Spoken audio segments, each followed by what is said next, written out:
টিকা নামের একটি সবুজ তোতা পাখি মাটির ওপর পড়ে থাকা একটা রহস্যময় জিনিসের দিকে তার বন্ধুদের দৃষ্টি আকর্ষণ করল। বন্ধুরা, দেখ, আমি কি খুঁজে পেয়েছি! সে উত্তেজিত হয়ে বলল। তার দুই বন্ধু, সাহসী ছোট বাঘ লাইলা এবং চঞ্চল বানর বোবো, দ্রুত সেখানে করল।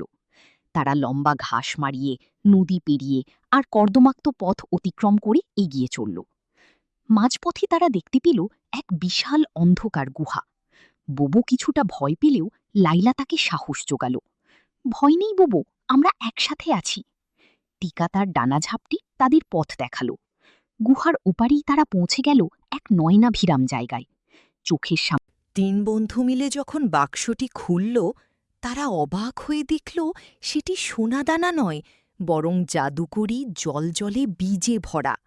লায়লা বুঝল এটাই সেই আসল গুপ্তধন, যা অরণ্যকে দেবে নতুন প্রাণ। তারা সবাই মিলে সেই বীজগুলো পুরো বনে ছড়িয়ে দিল। মুহূর্তের মধ্যে চারপাশ রঙিন আর উজ্জ্বল ফুলে ভরে উঠল। বনের হাতি ও অন্যান্য প্রাণীরা এগিয়ে এসে তাদের ধন্যবাদ জানিয়ে বলল, তোমাদের জন্যই আমাদের জঙ্গল আজ রক্ষা পেল। লায়লা, বোবো আর টিকা বুঝতে পারল সম্পদ নয়, বরং অরণ্যের এই সৌন্দর্য আর বন্ধুত্বই হল পৃথিবীর সবচেয়ে বড় গুপ্তধন।